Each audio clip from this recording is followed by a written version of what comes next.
ಬಂಧುಗಳೇ, ನಮ್ಮ ಹೆಮ್ಮೆಯ ಪ್ರಧಾನಮಂತ್ರಿ ನರೇಂದ್ರ ಮೋದಿಜಿಯವರು ಇವತ್ತು ಬಾಗಲಕೋಟೆಗೆ ಇನ್ನೇನು ಕೆಲವೇ ನಿಮಿಷದಲ್ಲಿ ಆಗಮಿಸ್ತಾ ಇದ್ದಾರೆ.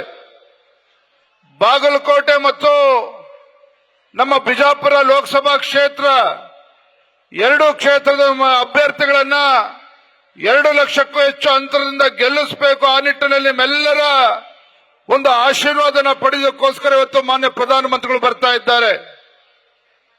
ಇವತ್ತು ಸನ್ಮಾನ್ಯ ನರೇಂದ್ರ ಮೋದಿಜಿಯವರು ಮೊನ್ನೆ ದಿನ ಭಾರತೀಯ ಜನತಾ ಪಕ್ಷದ ಒಂದು ಮ್ಯಾನಿಫೆಸ್ಟೋ ಪ್ರಣಾಳಿಕೆ ಸಂಕಲ್ಪ ಪತ್ರವನ್ನ ಬಿಡುಗಡೆ ಮಾಡತಕ್ಕಂಥ ಸಂದರ್ಭದಲ್ಲಿ ಪ್ರಧಾನಮಂತ್ರಿಗಳು ಒಂದು ಮಾತನ್ನ ಹೇಳಿದ್ದಾರೆ. ಮೋದಿಜಿಯವರು ಹೇಳಿದ್ದಾರೆ, मैं इस देश को कभी रुकने नहीं दूंगा, मैं इस देश को कभी रुकने नहीं दूंगा, मैं इस देश को कभी झुकने नहीं दूंगा ಅನ್ನುವ ಮಾತನ್ನ ಪ್ರಧಾನಮಂತ್ರಿ ನರೇಂದ್ರ ಮೋದಿಜಿಯವರು ಹೇಳಿರ್ತಕ್ಕಂಥದ್ದು. ಇವತ್ತು ಸನ್ಮಾನ್ಯ ನರೇಂದ್ರ ಮೋದಿಜಿಯವರು ಕಳೆದ 10 ವರ್ಷದಲ್ಲಿ ಏನು ಪ್ರಧಾನಮಂತ್ರಿಗಳಾದ ನಂತರ ಈ ದೇಶದಲ್ಲಿ ಭ್ರಷ್ಟಾಚಾರ ರಹಿತ ಆಡಳಿತನ ಕೊಡೋದ್ರ ಜೊತೆಗೆ ಭ್ರಷ್ಟಾಚಾರ ರಹಿತ ಆಡಳಿತನ ಕೊಡೋದ್ರ ಜೊತೆಗೆ ಕಳೆದ 10 ವರ್ಷದಲ್ಲಿ ಅನೇಕ ಜನಪರ ಯೋಜನೆಗಳನ್ನ ಇವತ್ತು ಮನೆ ಮನೆಗೆ ತಲುಪಿಸ್ತಕ್ಕಂಥ ಕೆಲಸವನ್ನು ಮಾಡಿದ್ದಾರೆ. ದೇಶದ ಸುರಕ್ಷತೆಗೆ ಒತ್ತನ್ನು ನೀಡಿದ್ದಾರೆ. ಇವತ್ತು ಮಾಜಿ ಪ್ರಧಾನಮಂತ್ರಿಗಳಾಗಿರ್ತಕ್ಕಂಥ ಸನ್ಮಾನ್ಯ ದೇವೇಗೌಡರು ಸಹ ಮಾಜಿ ಪ್ರಧಾನಮಂತ್ರಿಗಳಾಗಿರ್ತಕ್ಕಂಥ ದೇವೇಗೌಡರು ಸಹ ಈ ದೇಶದ ಭಾರತದ ಒಂದು ಸರ್ವತೋನ್ಮುಖ ಅಭಿವೃದ್ಧಿಯ ದೃಷ್ಟಿಯಿಂದ, ಭಾರತದ ಸುರಕ್ಷತೆಯ ದೃಷ್ಟಿಯಿಂದ ನರೇಂದ್ರ ಮೋದಿಜಿಯವರೇ ಮತ್ತೊಮ್ಮೆ ದೇಶದ ಪ್ರಧಾನಮಂತ್ರಿ ಆಗಬೇಕು ಅಂತೇಳಿ ದೇವೇಗೌಡರು ಸಹ ಇವತ್ತು ಪ್ರಧಾನಮಂತ್ರಿ ನರೇಂದ್ರ ಮೋದಿಜಿಯವರ ಬೆಂಬಲಕ್ಕೆ ನಿಂತಿರ್ತಕ್ಕಂಥ ತಮಗೆಲ್ಲ ಗೊತ್ತಿರತಕ್ಕಂಥ ವಿಚಾರ. ಜಾತ್ಯತೀತ ಜನತಾದಳದ ಪಕ್ಷದ ಅಧ್ಯಕ್ಷ ಇರತಕ್ಕಂಥ ಮಾಜಿ ಮುಖ್ಯಮಂತ್ರಿಗಳು ಮಾನ್ಯ ಕುಮಾರಸ್ವಾಮಿ ಅವರು ಸಹ ಇವತ್ತು ರಾಜ್ಯಾದ್ಯಂತ ಪ್ರವಾಸ ಮಾಡಿ ಬಿಜೆಪಿ ಜೆಡಿಎಸ್ ಪಕ್ಷವನ್ನ ಅಭ್ಯರ್ಥಿಗಳನ್ನ ಗೆಲ್ಲಿಸಬೇಕು ಅಂತ ಹೇಳಿ ರಾಜ್ಯಾದ್ಯಂತ ಪ್ರವಾಸ ಮಾಡ್ತಾ ಇದ್ದಾರೆ. ನಾನು ಈ ಸಂದರ್ಭದಲ್ಲಿ ಒಂದು ಮಾತನ್ನು ಹೇಳಕ್ಕೆ ಇಚ್ಛ ಪಡ್ತೇನೆ. ರಾಜ್ಯದಲ್ಲಿರ್ತಕ್ಕಂಥ ಕಾಂಗ್ರೆಸ್ ಸರ್ಕಾರ ಇವತ್ತು ಕಣ್ಣಿದ್ದು ಕೂಡ ಕುರುಡನಂತೆ ವರ್ತಿಸ್ತಾ ಇದೆ. ರಾಜ್ಯದಲ್ಲಿರ್ತಕ್ಕಂಥ ಕಾಂಗ್ರೆಸ್ ಸರ್ಕಾರ ಕಣ್ಣಿದ್ದು ಕೂಡ ಕುರುಡನಂತೆ ವರ್ತಿಸ್ತಾ ಇದೆ. ಇವತ್ತು ಬಾಯಿದ್ದು ಸಹ ಮೂಕನಂತೆ ವರ್ತಿಸ್ತಾ ಇದೆ. ಕಾರಣ ಏನು ಅಂತ ಹೇಳಿದ್ರೆ, ರಾಜ್ಯದಲ್ಲಿ ಭೀಕರ ಬರಗಾಲ, 900ಕ್ಕೂ ಹೆಚ್ಚು ರೈತರು ಆತ್ಮಹತ್ಯೆ ಮಾಡಿಕೊಂಡಿದ್ದಾರೆ. ಆದರೆ ರಾಜ್ಯದ ಮುಖ್ಯಮಂತ್ರಿಗಳು ತನ್ನ ಜವಾಬ್ದಾರಿಯನ್ನ ಮರೆತು ಈ ಸಂಕಷ್ಟದಲ್ಲಿರ್ತಕ್ಕಂಥ ರೈತರಿಗೆ ಯಾವುದೇ ಒಂದು ಪರಿಹಾರವನ್ನು ಕೊಡೋದಕ್ಕೆ ಸಾಧ್ಯ ಆಗಲಿಲ್ಲ.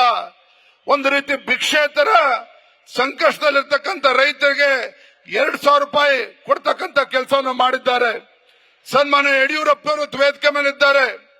ಹಿಂದೆ ಯಡಿಯೂರಪ್ಪನವರು ಮುಖ್ಯಮಂತ್ರಿ ಇದ್ದಾಗ ರಾಜ್ಯದಲ್ಲಿ ಭೀಕರ ಪ್ರವಾಹ, ಯಾವ ಯಡಿಯೂರಪ್ಪನವರು ಮುಖ್ಯಮಂತ್ರಿ ಇದ್ದಾಗ ಪ್ರವಾಹ ಆದಾಗ ಈ ವಿಶೇಷವಾಗಿ ಉತ್ತರ ಕರ್ನಾಟಕ, ಬಾಗಲಕೋಟೆ ಇರ್ಬೋದು, ಬಿಜಾಪುರ ಇರ್ಬೋದು, ರಾಯಚೂರು ಇರ್ಬೋದು, ಕೊಪ್ಪಳ ಇರ್ಬೋದು, ಬೆಳಗಾವಿ ಇರ್ಬೋದು, ತಮಗೆ ಗೊತ್ತಿದೆ ಪ್ರವಾಹ ಆದಂತ ಸಂದರ್ಭದಲ್ಲಿ ಯಡಿಯೂರಪ್ಪನವರು ಮುಖ್ಯಮಂತ್ರಿಯಾಗಿ ಒಬ್ಬರೇ ಇದ್ರೂ ಸಹ ಅವತ್ತು ಮನೆಯನ್ನ ಕಳೆದುಕೊಂಡಂತ ಬಡವರೇನಿದ್ರು ಮಳೆಯಿಂದ ಕೇಂದ್ರದ NDRF ನಾರ್ಮ್ಸ್ ಪ್ರಕಾರ 1 ಲಕ್ಷ ಕೊಡಬೇಕು ಅಂತ ಕಾನೂನು ಇದ್ರು ಸಹ ಯಡಿಯೂರಪ್ಪನವರು ಮುಖ್ಯಮಂತ್ರಿಯಾಗಿ ರಾಜ್ಯದ ಖಜಾನೆಯಿಂದ 4 ಲಕ್ಷ ರೂಪಾಯಿ ಮನೆ ಕಳ್ಕೊಂಡಂತ ಬಡವರಿಗೆ 5 ಲಕ್ಷ ರೂಪಾಯಿನ ಕೊಡ್ತಕ್ಕಂಥ ಕೆಲಸವನ್ನು ಮಾಡಿದ್ರು. ಇವತ್ತು ಮುಖ್ಯಮಂತ್ರಿಗಳು ಸಿದ್ದರಾಮಯ್ಯನವರು ರೈತರಿಗೆ ಪರಿಹಾರನ ಕೊಡೋದಕ್ಕೆ ಸಾಧ್ಯ ಆಗದೇನೆ, ಖಜಾನೆಯಲ್ಲಿ ಹಣ ಇಲ್ಲದೇನೆ ಇವತ್ತು ಕೇಂದ್ರ ಸರ್ಕಾರನ ದೂರ್ತಾ ಇದ್ದಾರೆ. ಯಡಿಯೂರಪ್ಪನವರು ಮುಖ್ಯಮಂತ್ರಿ ಇದ್ದಾಗ ಬೆಳೆ ನಾಶ ಆದಂತ ಸಂದರ್ಭದಲ್ಲಿ ಪ್ರತಿ ಹೆಕ್ಟೇರಿಗೆ 14,000 ರೂಪಾಯಿ ಪರ್ ಹೆಕ್ಟೇರ್ಗೆ ಇವತ್ತು ಪರಿಹಾರನ ಕೊಟ್ಟರು. ತೋಟಗಾರಿಕೆ ಬೆಳೆಯನ್ನ ಬೆಳೆದಂತವರಿಗೆ 24,000 ರೂಪಾಯಿ ಪರ್ ಹೆಕ್ಟೇರ್ಗೆ ಕೊಡ್ತಕ್ಕಂಥ ಕೆಲಸವನ್ನು ಮಾಡಿದ್ದಾರೆ. ಆದರೆ ರಾಜ್ಯದಲ್ಲಿರ್ತಕ್ಕಂಥ ಕಾಂಗ್ರೆಸ್ ಸರ್ಕಾರ ಬರದ ಸಂದರ್ಭದಲ್ಲಿ ಇವತ್ತು ರೈತರಿಗೆ ಅನ್ಯಾಯ ಮಾಡತಕ್ಕಂಥ ಕೆಲಸ ಮಾಡಿದ್ದಾರೆ. ಇಂಥ ಬರದ ಸಂದರ್ಭದಲ್ಲಿ ರೈತರಿಗೆ ಪರಿಹಾರವನ್ನು ಕೊಡದೇ ಇರತಕ್ಕಂಥ ಕಾಂಗ್ರೆಸ್ ಸರ್ಕಾರ ಅಲ್ಪಸಂಖ್ಯಾತರಿಗೆ 10,000 ಕೋಟಿಯನ್ನ ಅಭಿವೃದ್ಧಿಗೋಸ್ಕರ ಕೊಡ್ತೇನೆ ಅಂತೇಳಿ ಮಾನ್ಯ ಮುಖ್ಯಮಂತ್ರಿಗಳು ಅನ್ನಿಸ್ತದೆ. ಆದ್ರೆ ರೈತರ ಸಂಕಷ್ಟಕ್ಕೆ ಸ್ಪಂದನೆ ಮಾಡಬೇಕು ಅಂತೇಳಿ ರಾಜ್ಯದ ಮುಖ್ಯಮಂತ್ರಿಗಳು ಅನ್ಸೋದಿಲ್ಲ. ಇವತ್ತು ಬಹಳ ದುರಾದೃಷ್ಟ, ರಾಜ್ಯದಲ್ಲಿರ್ತಕ್ಕಂಥ ಕಾಂಗ್ರೆಸ್ ಸರ್ಕಾರ ಸಿದ್ದರಾಮಯ್ಯನವರು ಮುಖ್ಯಮಂತ್ರಿ ಆದ್ಮೇಲೆ ಕಾನೂನು ಸುವ್ಯವಸ್ಥೆ ಸಂಪೂರ್ಣವಾಗಿ ನಾಶ ಆಗಿದೆ. ಇವತ್ತು ಮೊನ್ನೆ ಹುಬ್ಳಿನಲ್ಲಿ ನಡೆದಿರ್ತಕ್ಕಂಥ ನೇಹ ಹತ್ಯೆ ಪ್ರಕರಣದಲ್ಲಿ ಮುಖ್ಯಮಂತ್ರಿಗಳ ಹೇಳಿಕೆಯನ್ನು ತಾವು ಗಮನಿಸಬೇಕು. ಇವತ್ತು ಮುಖ್ಯಮಂತ್ರಿಗಳು ಹೇಳ್ತಾರೆ, ಹುಬ್ಳಿನಲ್ಲಿ ನೇಹ ಹತ್ಯೆ ಪ್ರಕರಣದಲ್ಲಿ ವೈಯಕ್ತಿಕ ಕಾರಣಕ್ಕೆ ಹತ್ಯೆ ಆಗಿದೆ ಅಂತ ಹೇಳಿ ಅಂತ ಕೊಲೆಗಡಕರಿಗೆ ರಕ್ಷಣೆ ಕೊಡ್ತಕ್ಕಂಥ ಕೆಲಸ ರಾಜ್ಯದ ಮುಖ್ಯಮಂತ್ರಿಗಳು ಮಾಡ್ತಾರೆ. ಇತ್ತೀಚೆಗೆ ಬೆಳಗಾವಿನಲ್ಲಿ ಪರಿಶಿಷ್ಟ ಪಂಗಡಕ್ಕೆ ಸೇರಿರ್ತಕ್ಕಂಥ ಮಹಿಳೆ ವಿವಸ್ತ್ರಗೊಳಿಸ್ತಕ್ಕಂಥ ಘಟನೆ ನಡೀತದೆ.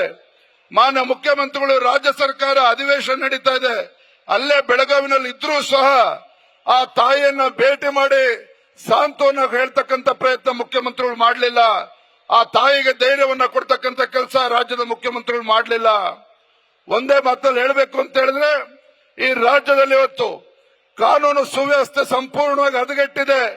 ಇವತ್ತು ತಾಯಂದ್ರು ಪ್ರಶ್ನೆ ಮಾಡ್ತಾ ಇದ್ದಾರೆ, ತನ್ನ ಮಗಳು ಇವತ್ತು ದೇವಸ್ಥಾನಕ್ಕೆ ಹೋದ್ರೆ ಸುರಕ್ಷಿತವಾಗಿ ತನ್ನ ಮಗಳು ವಾಪಸ್ ಮನೆಗೆ ಬರ್ತಾಳೆ ಅಂತೇಳಿ ಇವತ್ತು ತಾಯಂದ್ರು ಪ್ರಶ್ನೆ ಮಾಡ್ತಾ ಇದ್ದಾರೆ. ತನ್ನ ಮಗಳು ಇವತ್ತು ಮಾರ್ಕೆಟ್ಗೆ ಹೋಗಿ ತರಕಾರಿ ತರಬೇಕು ಅಂತ ಹೇಳಿದ್ರೆ ಸುರಕ್ಷಿತವಾಗಿ ಮಾರ್ಕೆಟ್ ಇಂದ ಮನೆಗೆ ಬರ್ತಾಳೆ ಅಂತೇಳಿ ಇವತ್ತು ಕಾತುರದಿಂದ ಕಾಯ್ತಾ ಕೂರ್ತಕ್ಕಂಥ ಪರಿಸ್ಥಿತಿ ನಿರ್ಮಾಣ ಆಗಿದೆ. ರಾಜ್ಯದಲ್ಲಿರ್ತಕ್ಕಂಥ ಕಾಂಗ್ರೆಸ್ ಸರ್ಕಾರ ಇವತ್ತು ಮಹಿಳೆಯ ಒಂದು ಸುರಕ್ಷತೆಗೆ ಒಂದು ಗಂಡಾಂತರವನ್ನು ತಂದುಕೊಟ್ಟಿದೆ ಅಂತ ಹೇಳಿದ್ರೆ ಅದಕ್ಕೆ ಕಾರಣ ಅಲ್ಪಸಂಖ್ಯಾತ ತುಷ್ಟೀಕರಣದ ನೀತಿ ರಾಜ್ಯ ಸರ್ಕಾರ ನಡೆಸ್ತಾ ಇರ್ತಕ್ಕಂಥದ್ದು. ಯಾವ ಪ್ರಜಾಪ್ರಭುತ್ವದ ದೇಗುಲ ಪಾಕಿಸ್ತಾನ ಜಿಂದಾಬಾದ್ ಅಂತ ಘೋಷಣೆ ಕೂಗ್ತಾರೆ ಅಂತ ದೇಶದ್ರೋಹಿಗಳಿಗೆ ಒದ್ದು ಒಳಗಾಗ್ತಕ್ಕಂಥ ಕೆಲಸ ರಾಜ್ಯ ಸರ್ಕಾರ ಮಾಡೋದಿಲ್ಲ. ಅವರನ್ನು ಕೂಡ ರಕ್ಷಣೆ ಮಾಡ್ತಕ್ಕಂಥ ಕೆಲಸ ಮಾಡ್ತಾರೆ. ಇಂಥ ದೇಶದ್ರೋಹಿ ಸರ್ಕಾರ, ಇಂಥ ದೇಶದ್ರೋಹಿಗಳಿಗೆ ರಕ್ಷಣೆ ಕೊಡ್ತಕ್ಕಂಥ ಸರ್ಕಾರ ಇವತ್ತು ರಾಜ್ಯದ ರೈತರ ಪಾಲಿಗೆ, ಬಡವರ ಪಾಲಿಗೆ, ಪರಿಷ್ಠ ಜಾತಿ ಪರಿಷ್ಠ ಪಂಗಡಗಳ ಪರವಾಗಿ ಅನ್ಯಾಯ ಮಾಡ್ತಾ ಇರ್ತಕ್ಕಂಥ ಕಾಂಗ್ರೆಸ್ ಸರ್ಕಾರ ರಾಜ್ಯದ ಜನರ ಪಾಲಿಗೆ ಇವತ್ತು ಬದುಕಿದ್ದು ಕೂಡ ಸತ್ತಂತಾಗಿದೆ. ಬಂಧುಗಳೇ, ಇವತ್ತು ರಾಜ್ಯದಲ್ಲಿರ್ತಕ್ಕಂಥ ಕಾಂಗ್ರೆಸ್ ಸರ್ಕಾರ ಇವತ್ತು ಸರ್ಕಾರ ಬರೋಕ್ಕೂ ಮುಂಚೆ ರೈತರಿಗೆ 10 ಕೆಜಿ ಅಕ್ಕಿಯನ್ನ ಕೊಡ್ತೇನೆ ಅಂತೇಳಿ ರಾಜ್ಯದ ಮುಖ್ಯಮಂತ್ರಿಗಳು ಚುನಾವಣೆ ಸಂದರ್ಭದಲ್ಲಿ ಭರವಸೆನ ಕೊಟ್ಟಿದ್ರು.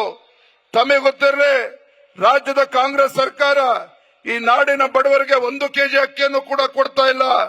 ಈ ನಾಡಿನಲ್ಲಿರ್ತಕ್ಕಂಥ, ದೇಶದಲ್ಲಿರ್ತಕ್ಕಂಥ ಬಡವರಿಗೆ 5 ಕೆಜಿ ಅಕ್ಕಿಯನ್ನು ಕೊಡ್ತಕ್ಕಂಥ ಕೆಲಸ ಯಾರು ಮಾಡ್ತಾ ಇದ್ರೆ ದೇಶದ ಹೆಮ್ಮೆಯ ಪ್ರಧಾನಮಂತ್ರಿ ನರೇಂದ್ರ ಮೋದಿಜಿ NDA ಸರ್ಕಾರ ಮಾಡ್ತಾ ಇರ್ತಕ್ಕಂಥದ್ದು ಅನ್ನೋದನ್ನ ತಾವು ಗಮನಿಸಬೇಕು. ಕೊನೆಯದಾಗ ಒಂದು ಮಾತನ್ನ ಹೇಳಿ ನನ್ನ ಮಾತನ್ನ ಮುಗಿಸ್ತೇನೆ. ಇವತ್ತು ಕಾಂಗ್ರೆಸ್ ಸರ್ಕಾರ ರಾಜ್ಯದಲ್ಲಿದೆ, ಜಾತಿಗಳ ಮಧ್ಯೆ ವಿಷ ಬೀಜವನ್ನು ಬಿತ್ತಾರೆ, ಒಳಪಂಗಡಗಳ ಬಗ್ಗೆ ವಿಷ ಬೀಜವನ್ನು ಬಿತ್ತಾರೆ. ರಾಜ್ಯದ ಜನ ಇನ್ನೂ ಕೂಡ ಮರ್ತಿಲ್ಲ.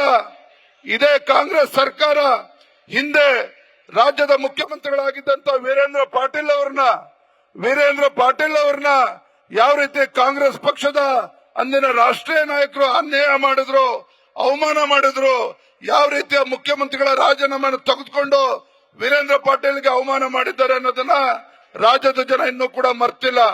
ಯಾಕೆ ಇವತ್ತು ನೆನಪು ಮಾಡಿಕೊಡ್ತಾ ಇದ್ದೀನಿ ಅಂತ ಹೇಳಿದ್ರೆ, ಇವತ್ತು ಚುನಾವಣೆ ಬಂದಂತ ಸಂದರ್ಭದಲ್ಲಿ ಕಳೆದ ಬಾರ ನೋಡಿದ್ರಿ, ವೀರಶೈವ ಲಿಂಗಾಯತ ಪ್ರತ್ಯೇಕ ಧರ್ಮ ಅಂತ ಹೇಳಿ ಸಮಾಜವನ್ನು ಹೊಡಿತಕ್ಕಂತ ಕೆಲಸ ಮಾಡಿದ್ರು. ಪರಿಷ್ಠ ಜಾತಿ ಪರಿಷ್ಠ ಪಂಗಡಗಳ ಮಧ್ಯೆ ವಿಷ ಬೀಜವನ್ನು ಬಿತ್ತಕ್ಕಂತ ಕೆಲಸ ಮಾಡ್ತಾರೆ.